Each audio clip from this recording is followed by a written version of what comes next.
professor Vladimir Pinheiro do Nascimento. Professor Celso Pinto de Mello é graduado e mestre em Engenharia Química pela Universidade Federal de Pernambuco, doutor em Física pela Universidade da Califórnia em Santa Bárbara, foi Fulbright Senior Visiting Scholar junto ao Departamento de Ciência e Materiais do MIT, Massachusetts Institute of Technology, em Cambridge. É professor titular da UFPE, pesquisador humano científico, membro titular da Academia Brasileira de Ciências. Recebeu da Presidência da República a comenda e a Grande Cruz da Ordem Nacional do Mérito Científico e a comenda da Ordem Cultural. Dentre outros, já exerceu o cargo de presidente da Sociedade Brasileira de Física, diretor do CNPq, vice-presidente e membro do Conselho da SGPC, já foi pró-reitor de pesquisa e pós-graduação da UFPE, além de participar de várias comissões e grupos de trabalho junto à CAP, CNPq e o Ministério da Ciência e Tecnologia. O professor Vladimir Pinheiro do Nascimento é médico veterinário, graduado pela URGS, PhD em Medicina Veterinária da Glasgow, na Grã-Bretanha, possuindo estágios de formação profissional na Universidade de Oxford e na Cornell University. É professor associado da Faculdade de Veterinária da nossa universidade.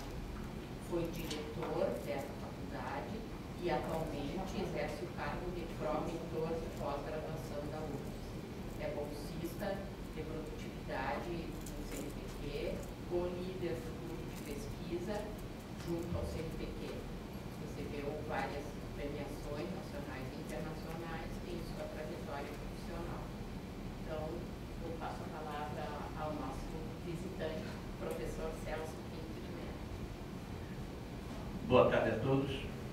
Primeiramente agradecendo o convite da coordenação do ILE, o professor Zé Vicente, o Fione, o pessoal de apoio aqui do ILE, e cumprimentando o professor Vladimir, e alguns amigos como o Fernando, que é sempre um prazer rever.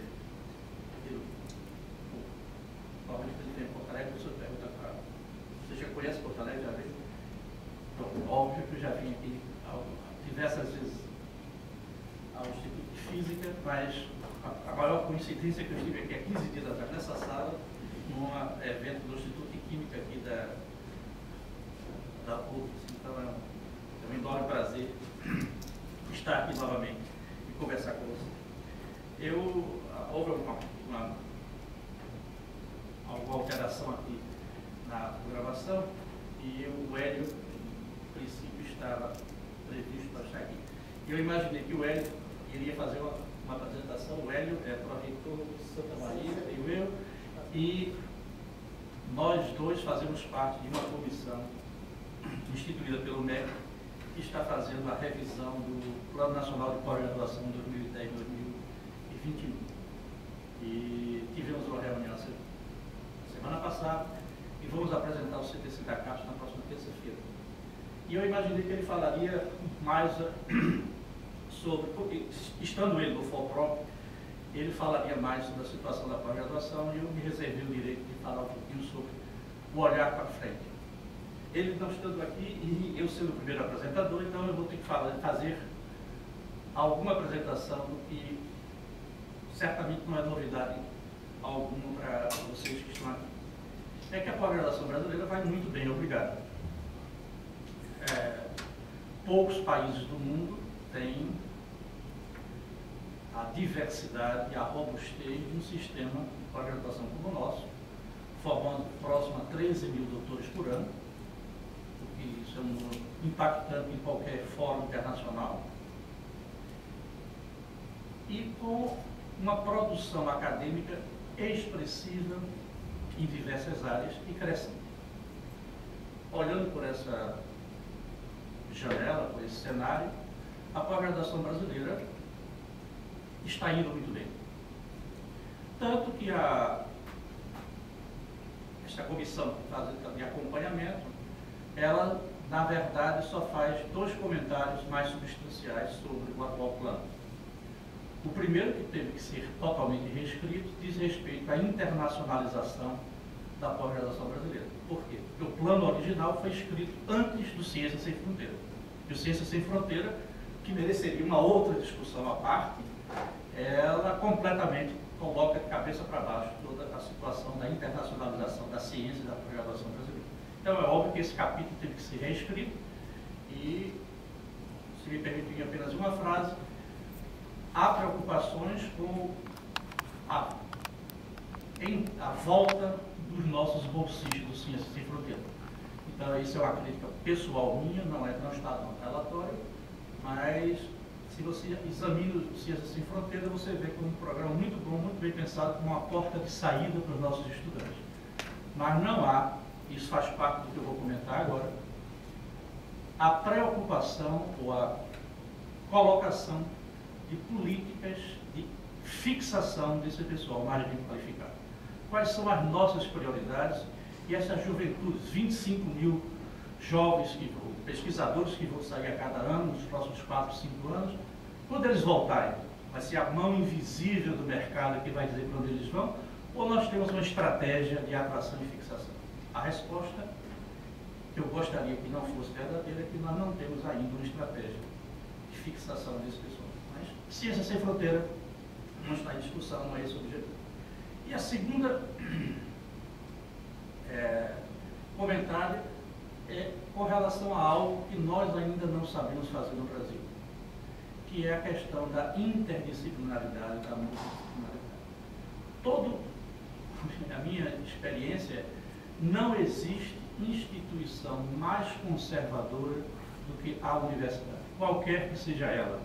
E não existe pessoa mais conservadora do que qualquer professor universitário. Todo mundo é a favor da reforma da porta do seu laboratório, ou da sua disciplina para fora. Há vários exemplos em várias áreas. Vamos fazer uma reforma curricular para tirar o estudante da sala de aula e fazer que o estudante vá para a biblioteca e para o laboratório. Quando começa a fazer isso, nos famosos plenos do departamento, todo mundo sabe, todo mundo, essa disciplina não pode, essa disciplina é muito importante. A soma dos interesses individuais não faz interesse coletivo. E mais de uma reforma curricular termina com a carga horária maior do que a de partido, apesar do objetivo inicial ter sido plano. Então nós gostamos muito da nossa casinha, e na nossa casinha ninguém mexe. A gente é a favor de reformar o dos outros. E isso é um problema concreto. Nós não sabemos lidar com a interdisciplinaridade, com a multidisciplinaridade. Estamos num processo de aprendizado. Eu sou otimista e acredito que o Brasil vai aprender a fazer. Mas nós não sabemos fazer. Então, a menos disso, o nosso Plano Nacional de Pós-Graduação vai indo muito bem, dentro do que estava sendo acertado. Mas o que é que falta?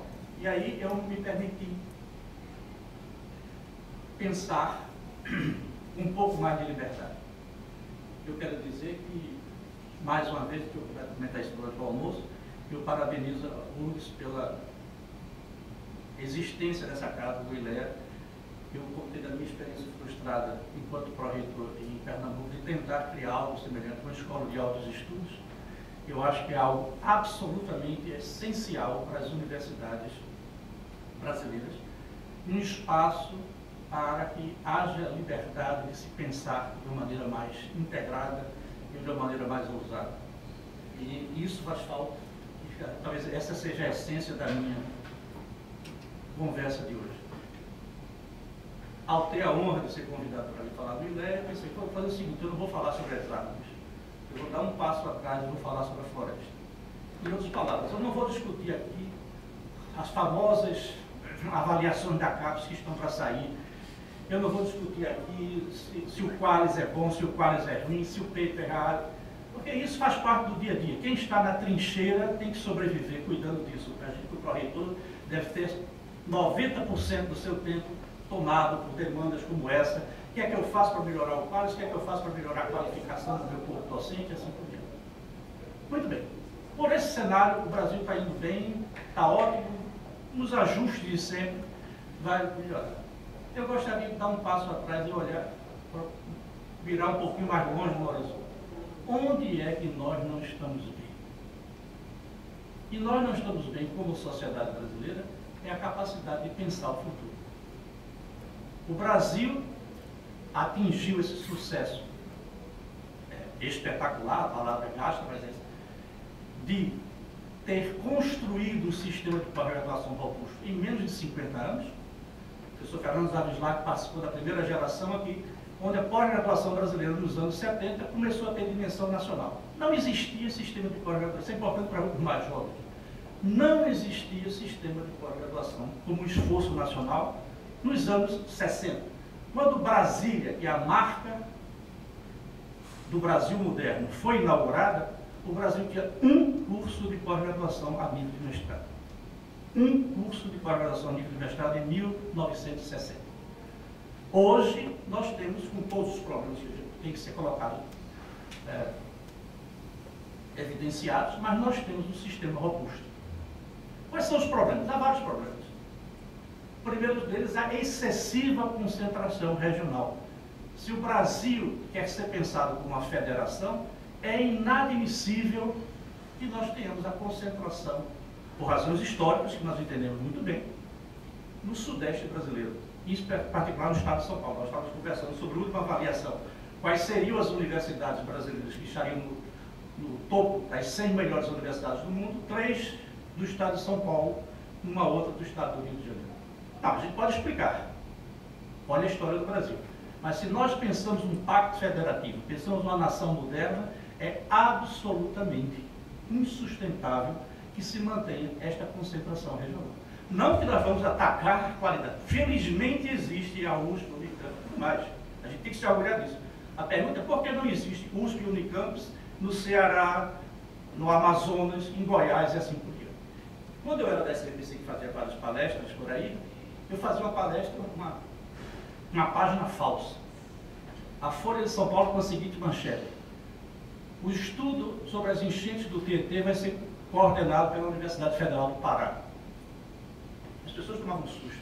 A Universidade do Pará estudando enchente do Tietê, a cabeça brasileira acha isso estranho. Agora, não acha estranho que todo o ecossistema da Amazônia seja estudado pelo INPE de São José dos Campos. Nós não temos um instituto de pesquisa com essa dimensão na Amazônia. A Amazônia é estudo, aspas, dos paulistas. A nossa cabeça é deformada de pensar o Brasil de maneira assimétrica. Mas esse não é o meu objetivo aqui.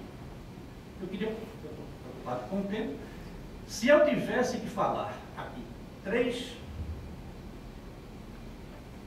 transparências, 3 slides, 3 coisas a pensar, seriam essas 3 aqui.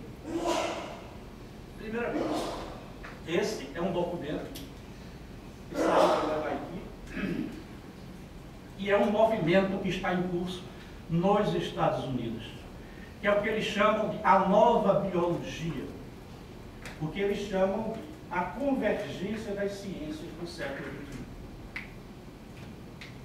A nação líder em ciência e tecnologia, ela não está preocupada em olhar para trás, ela está preocupada em olhar para frente.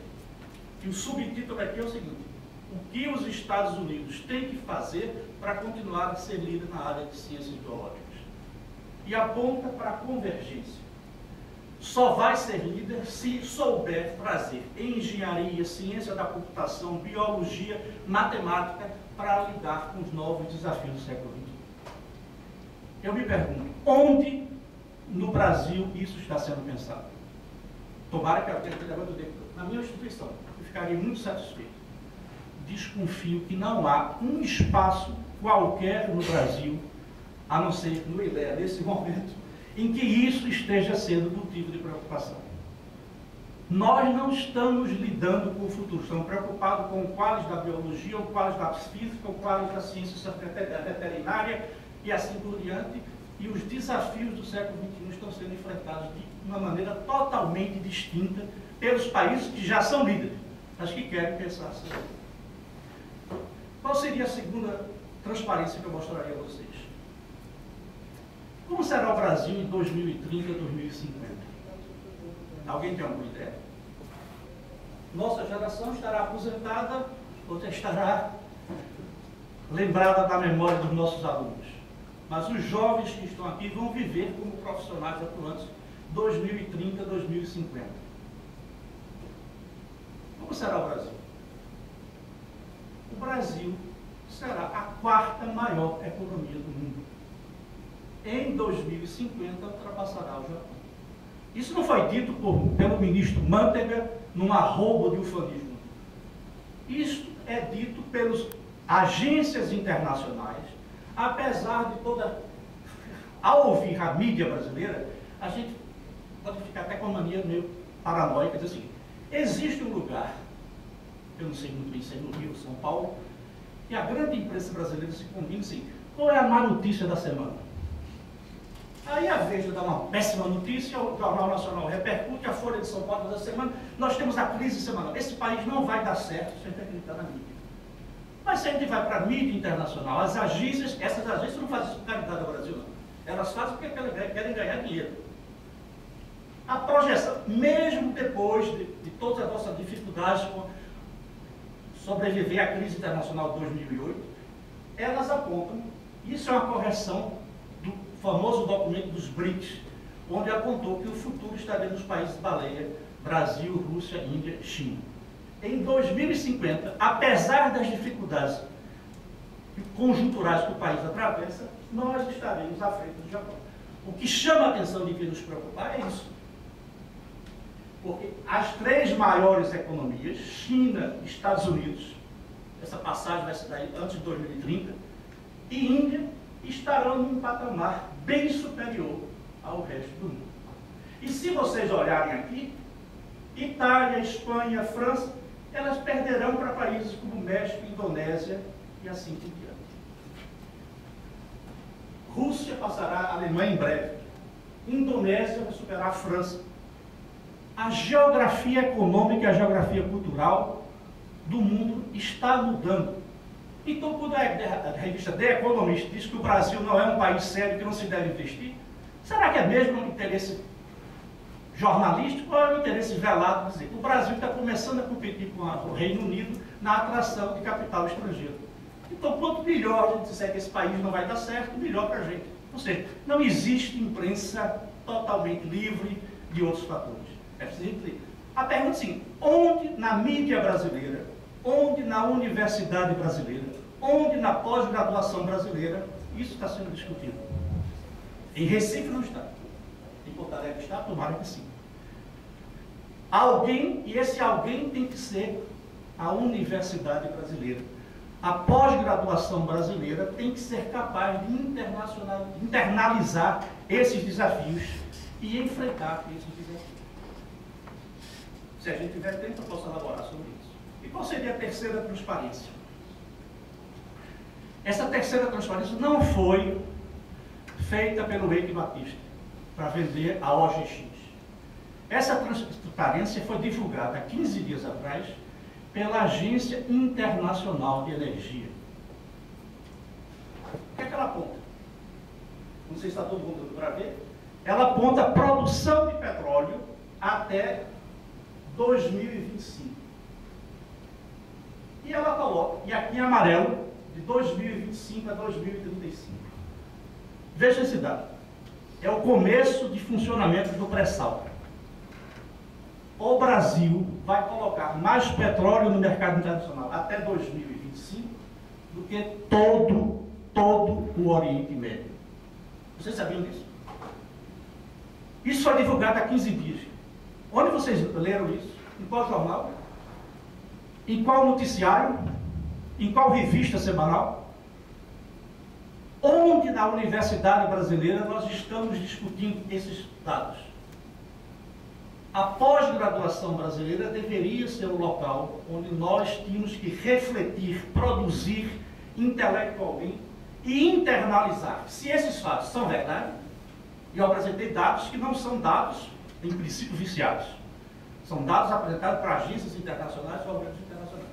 E eles mostram o Brasil em 2030, 2050, totalmente diferente do que nossa geração sonhou em ver. E que vocês, uma jovem, vão viver. Onde a pós-graduação brasileira, a pesquisa brasileira, está internalizando e está discutindo esses pontos. Ao que eu saiba, em lugar nenhum.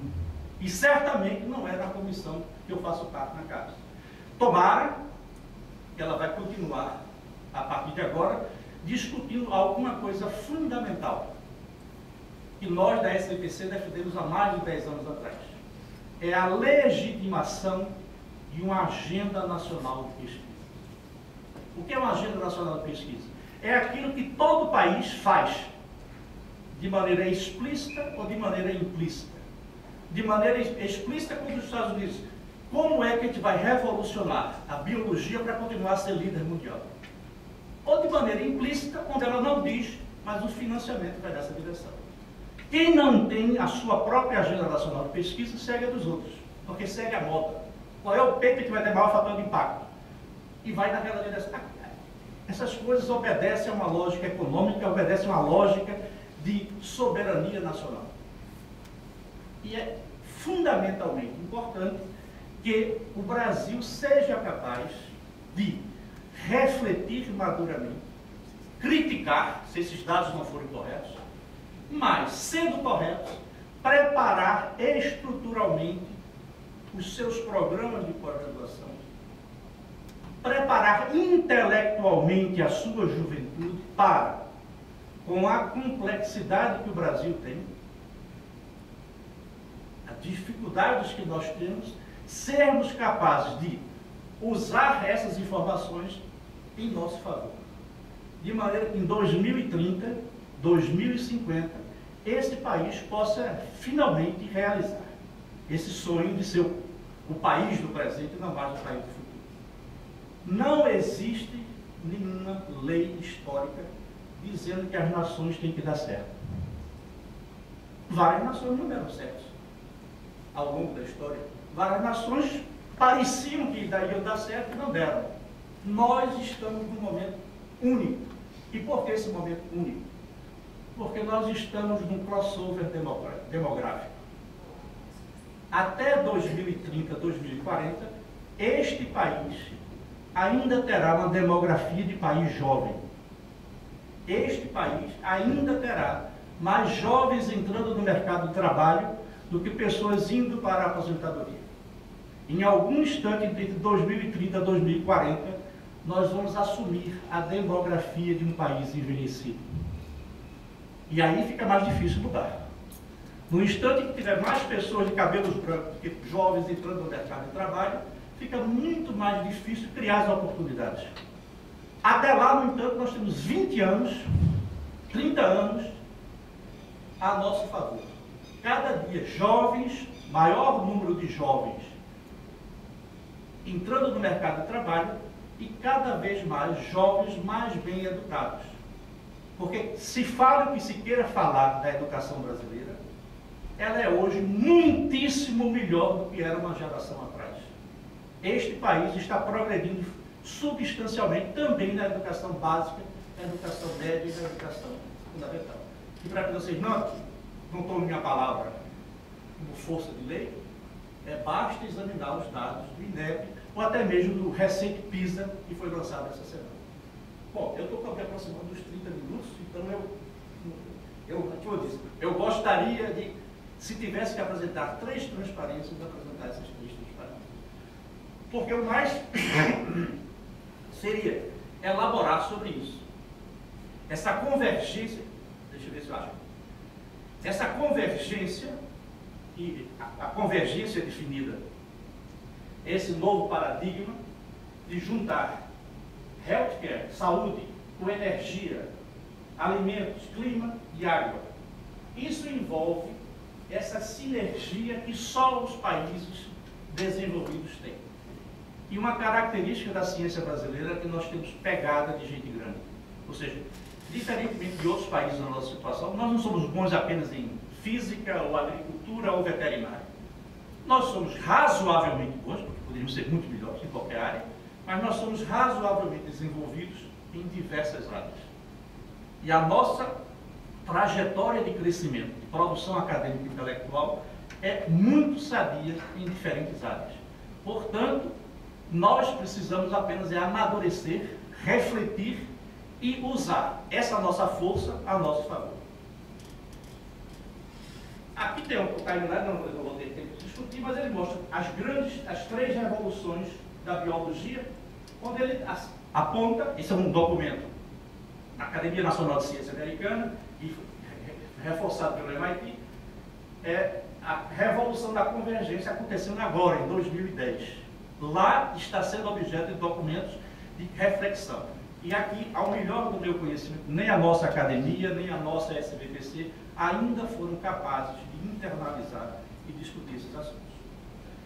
O Brasil, como eu já disse, como a quarta economia do mundo, tem a ver com a continuidade dos documentos BRICS. E aqui ele mostra os dados, porque o Brasil vai superar em 2050 Japão. E chama a atenção, mais uma vez, para a enorme separação dos três países líderes, com todos os problemas que tem. Comparado com a China e com a Índia, nós temos uma população bem menor, nós temos uma vantagem. A nossa unidade cultural e étnica é muito mais sólida do que esses dois países. Se quiser comparar até com os Estados Unidos, nós não temos os problemas étnicos que tem os Estados Unidos de maneira tão grave quanto eles têm. Bom, eu vou caminhar aqui rápido, só queria chamar uma outra atenção. O crescimento, e esses dados são corroborados por diferentes documentos. Tudo isso aqui eu capturei na rede para essa discussão aqui. E o que é importante é que no século XXI, segundo obviamente uma visão ideológica de um documento, de uma agência, de um país capitalista, que não tem nada, a economia global, a globalização é irreversível, mas estava conversando sobre iPhone e assim por diante, mudou completamente. Hoje a maior livraria brasileira se chama Amazon, que paga zero de tributo à Receita Federal Brasileira.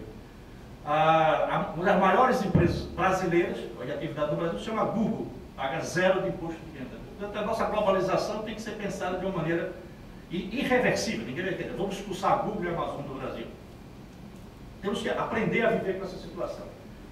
Primeiramente, a questões individuais, como demografia e assim por diante, e a questão do ambiente físico. E no ambiente físico nós damos de 10 a 0. Porque no ambiente físico, aqui tem outros documentos que eu poderia discutir, nós vamos ter energia, petróleo, nós temos água, e água é uma commodity absolutamente limitante no século XXI, e nós temos capacidade tecnológica de produção de alimentos sem competir com a natureza. Nós temos ainda uma fronteira agrícola que é perfeitamente confortável em convivência com o meio ambiente, o que nos coloca numa questão similar. E só para encerrar, porque estou avançando com o tempo, eu queria só me dar outros dados aqui para completar isso aqui, o que eu coloquei aqui como uma praga do petróleo. Porque a depender de certos tipos da imprensa brasileira, a descoberta do pré-sal foi uma tragédia para o Brasil.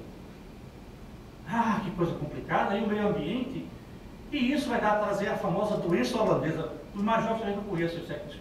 A doença holandesa é o seguinte: quando o país fica muito rico em petróleo, aí termina não investindo em mais nada, as indústrias se desindustrializam. Olha, a melhor coisa que o Brasil que Deus poderia ter feito pelo Brasil era pegar o pré-sal e colocar na borda de Marinho.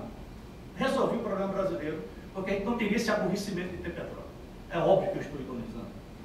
É uma dádiva do Brasil que nós temos e saber explorar responsavelmente com o meio ambiente e assim por diante. E aqui está aquela transparência que eu mostrei. O Brasil vai ser maior do que o Oriente Médio nos próximos 15 anos. Vocês todos acompanharam que o Brasil começa a licitar. Em Sergipe, no que seria o pré-sal de Sergipe, foi encontrado a cerca de 23 de outubro. Portanto, há cerca de um mês atrás foi anunciado um campo de dimensões compatíveis com Libra, ainda a ser mapeado. Todo o nosso pré-sal é esse Rio de Janeiro, porque é onde foi explorado. Hoje, a maior potencial de exploração de petróleo se faz exatamente na costa de Angola e na costa brasileira, que geologicamente, como vocês sabem, tem a mesma história.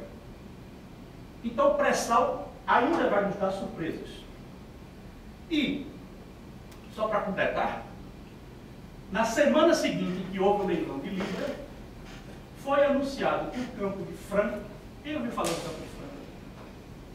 Ontem na imprensa vocês viram isso. O Campo de Franca é um campo que tinha sido vendido pela Petrobras nos moldes anteriores, nas licitações do governo Fernando Henrique, e que agora, 8 anos depois, a Petrobras, em associação com a empresa chinesa e com a empresa portuguesa, descobriram que o campo vai ser do tamanho de Libras. O campo que está em exploração é do tamanho de Libra, muito maior do que o que se pensava. Bom, só para encerrar, por conta do tempo, e ele pode parar, a gente poderia discutir esses tópicos. O Brasil no século XXI, com essas características. Como é que a comunidade científica brasileira está se preparando para lidar com essas questões? As modificações e os reflexos disso sobre o ensino superior e os desafios e oportunidades. Eu deixo para a gente discutir essas questões na parte do debate, quando a gente pode tornar a coisa mais informal. Eu só queria deixar como mensagem dizendo o seguinte: parabenizando mais uma vez o ILEA pela oportunidade de criar esse espaço de discussão, de se pensar no futuro, dizer que nós, País Brasil, nós, comunidade científica brasileira, precisamos de mais ILEAs, nós precisamos de mais espaço de reflexão. E a pós-graduação e a pesquisa brasileira tem que ser capaz de se afastar, não olhar apenas a preocupação com quais da CAPES ou com o preenchimento do próximo data CAPES, mas ser capaz de dizer o seguinte: qual é o meu papel como elite intelectual deste país para transformar a sociedade brasileira e preparar para os desafios e as oportunidades que já estão colocadas em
Boa tarde a todos, colegas, professor Celso.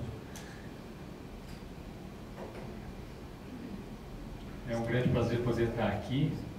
Agradeço o convite do nosso ILEA. Fiquei muito satisfeito e muito honrado pelo comentário que o professor Celso fez em função da importância do nosso ILEA. Eu acho que concordo em gênero, número e grau a importância de se ter um local para discussão, um local em que se possa pensar a universidade como um todo.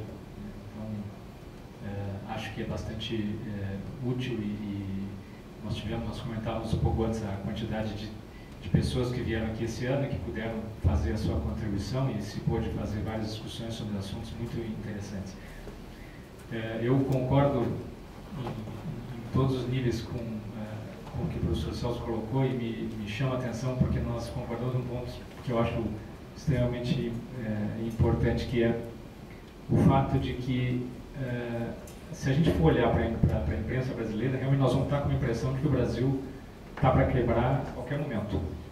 E é engraçado porque nós já passamos pela crise de 2008, olimpicamente, não tivemos praticamente nenhum tipo de transtorno maior.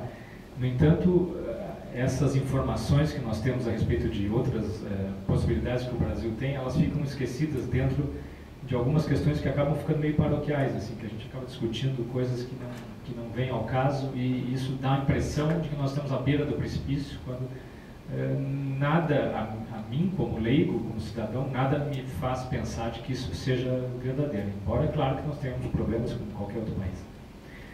Mas eu queria mostrar para vocês alguns dados, e até sem querer, sem combinar nada, o professor Celso fez uma abordagem, eu vou colocar alguns dados que talvez venham ao encontro daquilo que o professor Hélio fosse colocar, que é em relação a algumas questões relativas à pós-graduação.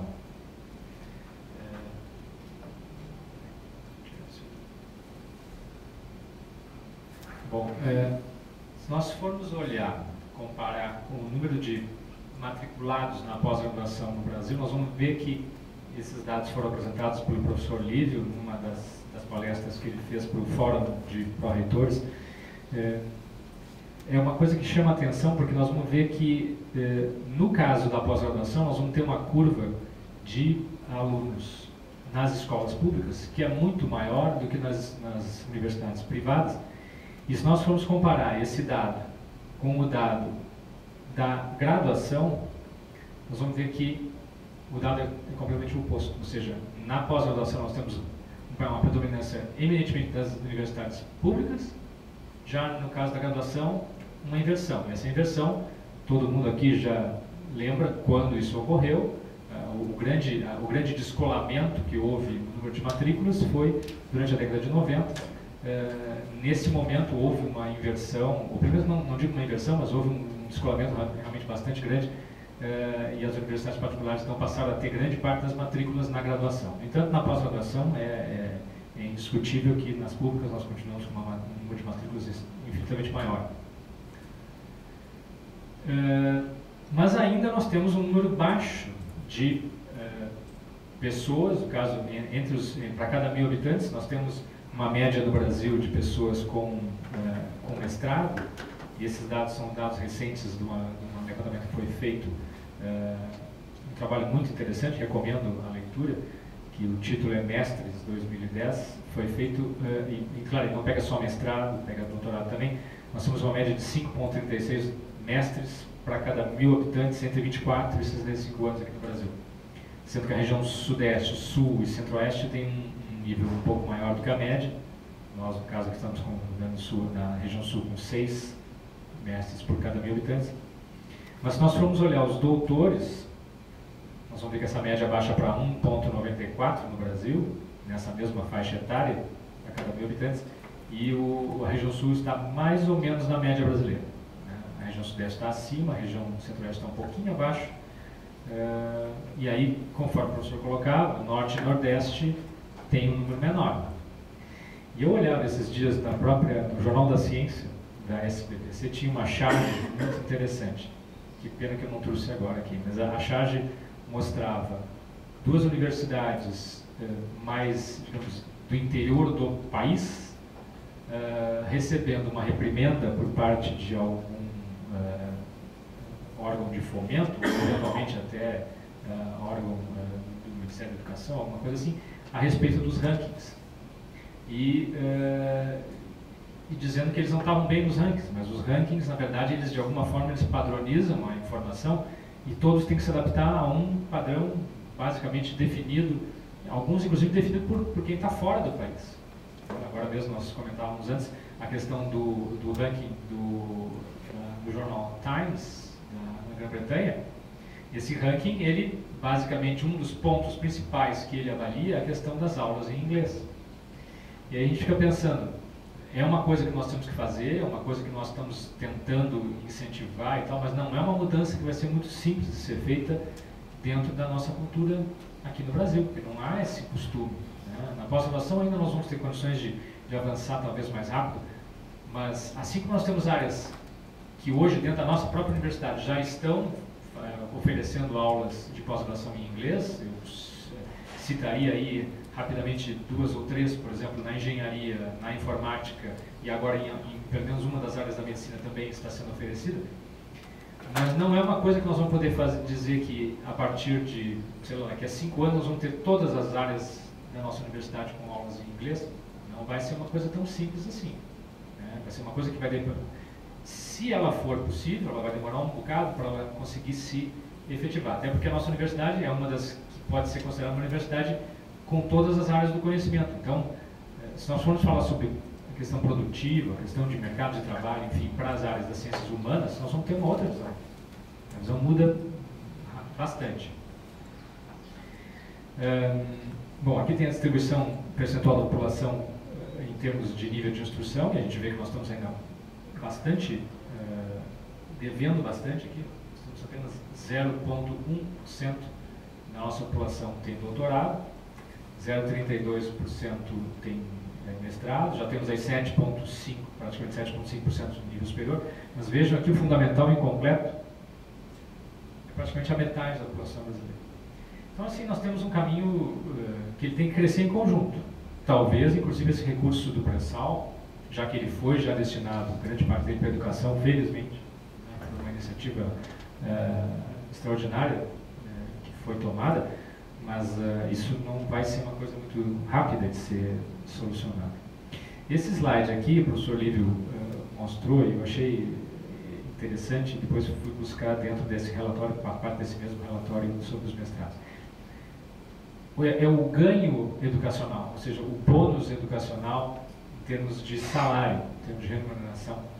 E ele mostra o adicional de remuneração em relação à camada imediatamente anterior, o nível imediatamente anterior. Então vocês vejam que, em relação ao nível sem instrução, aquele grupo de pessoas que tem o fundamental incompleto, ele tem 5% apenas de benefício salarial pelo fato de ter o fundamental incompleto. No entanto, quando sobe já para o fundamental, ele tem 26% em cima do nível anterior. Ensino médio, então, 42% em cima do fundamental. E vejam aqui o superior, 170% de incremento salarial médio em cima do nível médio. Então, realmente é uma mudança enorme. E por isso o governo federal fez esse incentivo, que foi através do programa Reúne, de ampliar o número de vagas nas universidades públicas e, ao mesmo tempo, estabelecer algumas formas de acesso ao ensino superior que tenham sido através de financiamentos públicos, né, para que as pessoas possam estudar, inclusive, em universidades particulares. Porque se sabe esse incremento, esse ganho que existe. Isso somente se nós formos tratar em termos de remuneração. Não vamos nem entrar na questão de outros incrementos do ponto de vista social e de conhecimento e de poder ter uma melhor percepção do mundo e das suas coisas.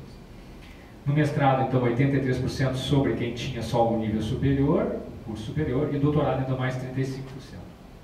Então mostra a importância de se ter esse nível de formação.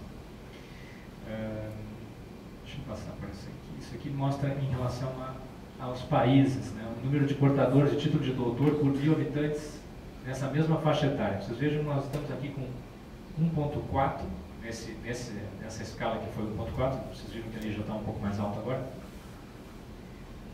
A Argentina 0,2, mas a Suíça tem 23, a Alemanha 15, Estados Unidos 8 e assim por diante. Então, a nossa distância ainda é substancial. E por isso talvez a gente tenha algumas dificuldades realmente em termos de atendimento ao mercado de trabalho. De novo, pesquisadores por milhão de habitantes. Os países desenvolvidos, quase 4.000 pesquisadores por milhão de habitantes. A média mundial em torno de 1.000. E o Brasil estaria em torno de 600 a 700. Então, novamente, um caminho a ser percorrido. Quando a gente fala na questão do fornecimento de mão de obra qualificada para o desenvolvimento do país, a gente nota que em algumas áreas nós temos um déficit comercial bastante importante e merece ser analisado. Esses dados foram repassados pelo professor Guilherme de Mello, do CNPq, quando esteve aqui fazendo uma palestra aqui na nossa universidade faz um mês, e me chamou a atenção que os déficits comerciais concentrados em 5 setores críticos, esses são dados do Ministério do Desenvolvimento, Indústria e Comércio. Na indústria de alta e média alta intensidade tecnológica, 5 setores representam 80% do nosso déficit comercial. E aí vocês vão ver que esse déficit comercial chega a um valor de monta, são vários bilhões de dólares de déficit comercial, especialmente em setores como farmacêutico, equipamentos de televisão e comunicação, instrumentos médicos de ótica de precisão, produtos químicos que não sejam farmacêuticos e máquinas e equipamentos mecânicos. E aí vem a questão da necessidade, o pessoal todo fala, a necessidade de engenheiros, o Brasil precisa de engenheiros. Eu ontem olhava os dados de evasão dos nossos cursos de pós-graduação, a pedido da Folha de São Paulo, que parece que vai fazer um caderno específico sobre isso, agora nas próximas semanas, e me chamou a atenção porque nós pegamos um dado geral da universidade. E aquilo não me satisfez, porque fica um dado solto, fica difícil da gente conseguir entender o porquê daquilo. Quando eu pedi para os nossos técnicos que fizessem uma segmentação por programa de pós-graduação, aí a gente começa a enxergar muito melhor o porquê que alguns programas têm uma evasão muito maior que outros, porque a universidade, em termos médios, ela vai ter uma evasão de 3% a 4% só na pós-graduação, em termos gerais, mas existem alguns programas em que a evasão é muito maior, e outros a evasão é quase nenhuma. E ela acontece muitas vezes porque são áreas em que o mercado está absorvendo uma quantidade extraordinária de profissionais, e por isso a bolsa ela acaba não sendo atrativa, suficientemente atrativa para manter os alunos fazendo a pós-graduação. Isso que a bolsa subiu agora um pouco, melhorou. Depois eu vou mostrar um gráfico para vocês que mostra os valores históricos das bolsas. Mas só para vocês terem uma ideia, as bolsas na década de 90, o equivalente, a bolsa de doutorado na década de